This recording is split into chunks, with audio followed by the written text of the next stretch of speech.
Good morning all. I am Vishal Kumar Saktani, Assistant Professor Computer Science MLB Government College, Nokha. Previous lecture में हम लोग relationship among AMP module that is Apache MySQL and PHP के बारे में discuss कर चुके हैं. इस लेक्चर में हम लोग ये डिस्कस करें कि how can we install PHP and configure PHP on Apache web server, that is installing and configuring PHP on Apache web server. So आज के इस लेक्चर के लिए कंटेंट है installing PHP, installation steps of XAMPP, that is cross platform Apache MySQL PHP and Perl on Windows operating system, configuring PHP on Apache web server. तो सबसे पहले start करते हैं इंस्टॉलेशन ऑफ PHP के साथ.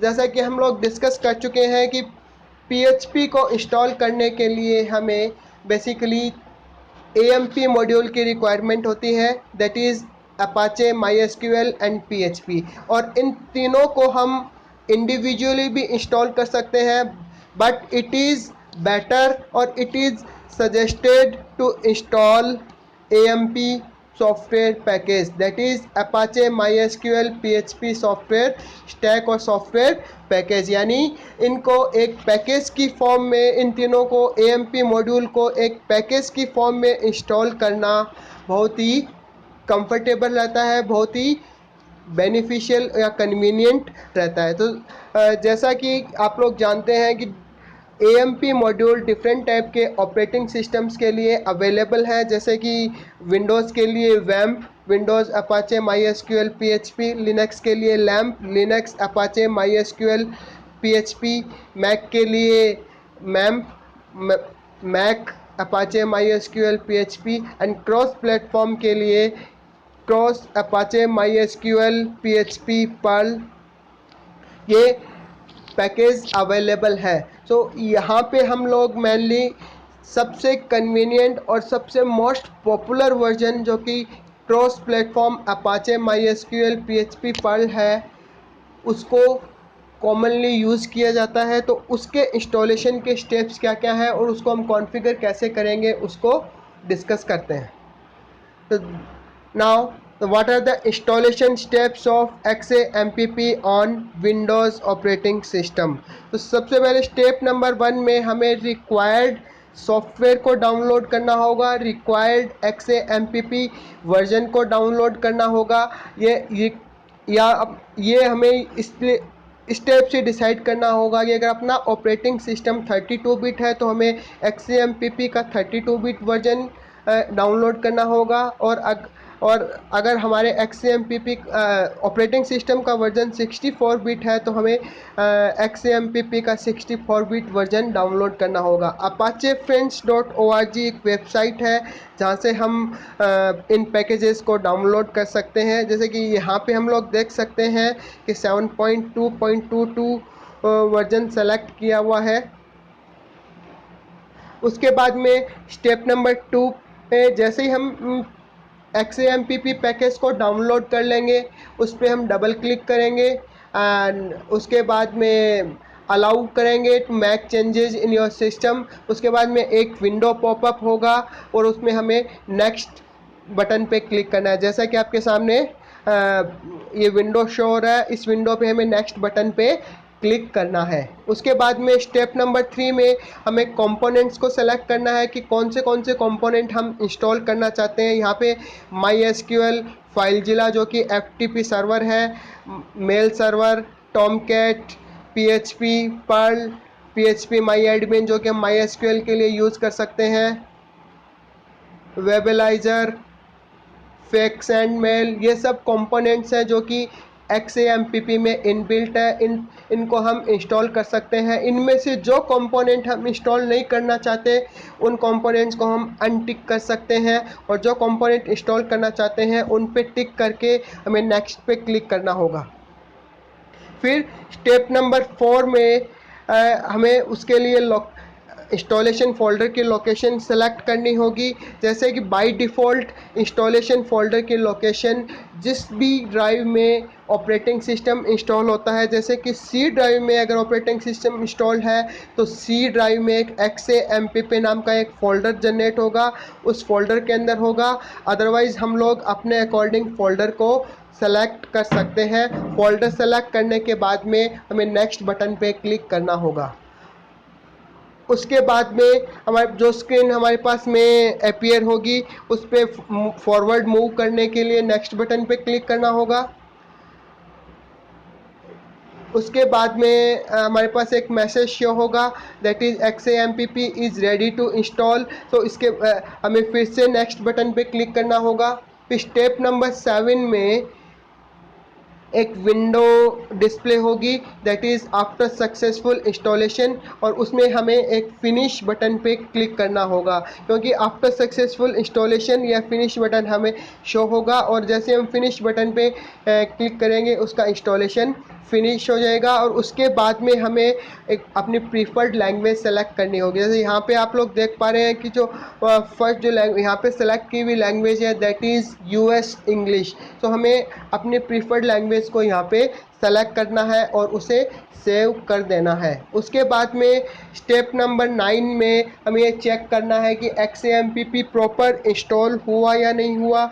उसके लिए हम XAMPP के कंट्रोल पैनल को ओपन करेंगे, और कंट्रोल पैनल को ओपन करके उसमें से अपाचे और MySQL की सर्विस जो कि अभी तक स्टार्ट नहीं है, तो यहाँ पे स्टार्ट बटन पे क्लिक करेंगे जिससे कि वो सर्विस स्टार्ट होगी। और अगर स्टार्ट बटन पे क्लिक करने के बाद में कोई एरर शो नहीं होती है और ये जो आपका दोनों सर्विसेज सक्सेसफुली रन हो रही हैं, इसका मतलब हमारा जो XAMPP जो है वो सक्सेसफुली इंस्टॉल हो चुका है। इसके अलावा हम इंस्टॉलेशन को चेक करने के लिए एक स्टेप और यूज़ कर सकते हैं।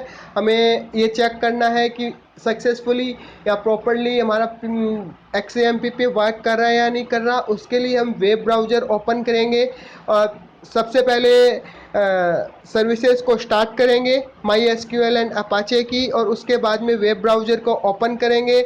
और वेब ब्राउज़र को ओपन करने के बाद में उसमें लोकल होस्ट टाइप करेंगे। लोकल होस्ट टाइप करने के बाद में एंटर प्रेस करेंगे, और एंटर प्रेस करते ही अगर हमारे सामने जो नीचे दी हुई स्क्रीन डिस्प्ले होती है, इसका मतलब जो XAMPP सर्वर प्रॉपरली इंस्टॉल हो चुका है। और यह अब हम इस XAMPP सर्वर को PHP प्रोग्राम को यूज़ करने के लिए PHP प्रोग्राम को एग्जीक्यूट करने के लिए यूज़ कर सकते हैं। अगर हमें ये चेक करना है कि MySQL यहाँ पे प्रॉपरली वर्क कर रहा है या नहीं कर रहा, तो उसके लिए हम यहाँ पे टाइप कर सकते हैं local host /php my admin।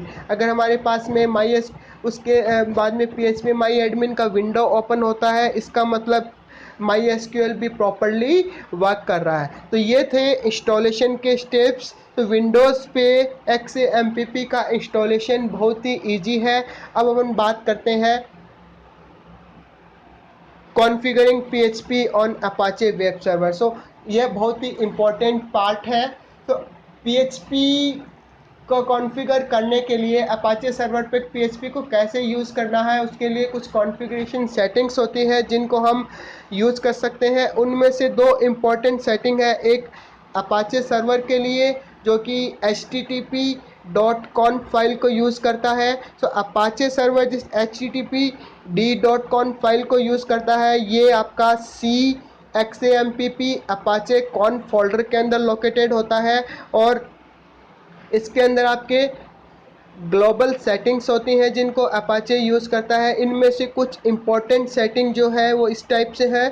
सब जैसे टाइम आउट। तो टाइम आउट वो टाइम इंटरवल होता है जो कि किसी भी HTTP रिक्वेस्ट को सर्व कर HTTP रिक्वेस्ट के टाइम आउट होने से पहले वेट करेगा, यानी वह टाइम लिमिट तो किसी HTTP रिक्वेस्ट के टाइम आउट होने से पहले सर्वर वेट करेगा। Document root. तो डॉक्यूमेंट रूट जो है वो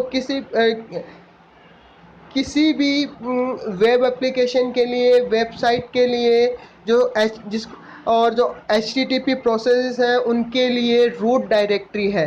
तो रूट डायरेक्टरी यहाँ पे आपके जो डिफ़ॉल्ट रूट डायरेक्टरी XAMPP के अंदर होती है, दैट इज़ XAMPP, और उसके अंदर एक फ़ोल्डर होता है htdocs। सो XAMPP के अंदर जो फोल्डर htdocs है, that is the root directory. उसके बाद में एक सेटिंग्स है add type. So add type जो PHP फाइल के डिफरेंट टाइप के एक्सटेंशंस की बात करता है, जिनको PHP पार्सर रिमेंबर रखेगा, एग्जीक्यूशन के लिए उनको यूज़ करेगा। यानी हम ये डिसाइड कर सकते हैं कि PHP फाइल का .php3 एक्सटेंशन, .php5 एक्सटेंशन और HTML और सिंपल PHP एक्सटेंशन के साथ में जो PHP फाइल है उसके अंदर आपका PHP का कोड जो कोड राइट किया हुआ है, उन सब को HTML पार्सर एग्जीक्यूशन के लिए यूज़ कर सकता है। उन सब एक्सटेंशंस को PHP पार्सर पार्स कर सकता है। यानी उन सब यानी कि PHP3, PHP5 और HTML एक्सटेंशन के साथ में जो भी फाइल्स हैं वो वैलिड PHP फाइल्स हैं। तो ये सब सेटिंग हम httpd.conf फाइल के अंदर कर सकते हैं। अब बात करते हैं एक और इम्पोर्टेंट कॉन्फ़िगरेशन फाइल की, that is php.ini। So php.ini is the most important configuration file जो कि PHP की फंक्शनैलिटी को डायरेक्ट अफेक्ट करती है। सो php.ini जो कॉन्फ़िगरेशन फाइल है, ये आपका XAMPP फोल्डर के अंदर PHP फोल्डर होता है, उस फोल्डर के अंदर लोकेटेड होती है। और ये जब भी each and every time PHP is initialise, जब भी आपका whenever HTTPD is restarted, यानी जब भी HTTPD रिस्टार्ट होता है इस PHP फाइल को इनिशियलाइज किया जाता है। तो इस कॉन्फ़िगरेशन फाइल के अंदर जो कुछ कमेंट्स होते हैं और यानी कमेंट साइट के होते हैं जो हमें इंडिकेट करते हैं कि पर्टिकुलर सेटिंग किसके लिए यूज़ की जा रही है। उसके अंदर कीज़ जितने भी हम मेंशन करते हैं वो केस सेंसिटिव होते हैं। कीवर्ड्स और जो वैल्यूज़ जितने भी हैं और वो सारे केस सेंसिटिव नहीं होते। वाइट स्पेसेस और लाइंस बिगिनिंग विद सेमीकोलन, इन सब को इग्नोर हम कर सकते हैं। बूलियन यानी कि बूलियन वैल्यू को हम 1 या 0 या यस या नो, ऑन ऑफ या ट्रू या फॉल्स, इन सब से इंडिकेट कर सकते हैं। तो यहाँ पे php.ini से रिलेटेड कुछ इम्पोर्टेंट कॉन्फ़िगरेशन सेटिंग्स दी हुई हैं, जैसे कि doc_root is equal to dir। तो यहाँ पे हम डायरेक्ट यहाँ पे ये रूट डॉक्यूमेंट्स के लिए रूट डायरेक्टरी की बात कर रहा है। यहाँ पे हम डायरेक्टरी का पाथ स्पेसिफाई कर सकते हैं, जैसे कि XAMPP htdocs।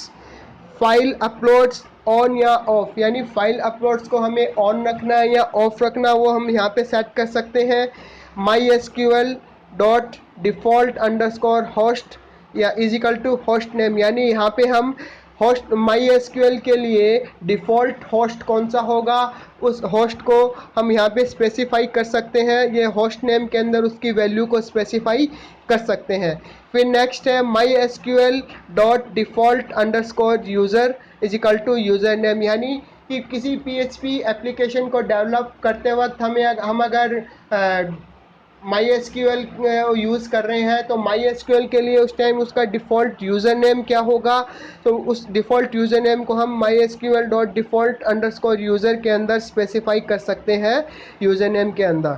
So next is MySQL dot default underscore password is equal to password, यानी जिस यूज़र को हम यूज़ कर रहे हैं, यानी जिस यूज़र की हेल्प से हम MySQL को यूज़ कर रहे हैं, उसका पासवर्ड क्या है वो हम यहाँ पे मेंशन कर सकते हैं। तो ये कुछ इम्पोर्टेंट सेटिंग्स हैं, कॉन्फ़िगरेशन सेटिंग्स हैं, जिनको हम php.ini फाइल के अंदर देख सकते हैं। उनको अपने अकॉर्डिंग हम इन कॉन्फ़िगरेशन सेटिंग्स को कर सकते हैं। तो जो कुछ इम्पोर्टेंट सेटिंग्स जो हमने यहाँ पे डिस्कस की, जैसे कि httpd.conf and php.ini. These are the most important configuration settings for PHP on XAMPP server. So आज के इस लेक्चर में हम लोगों ने डिस्कस किया installation steps of XAMPP on Windows operating system and configuring PHP on Apache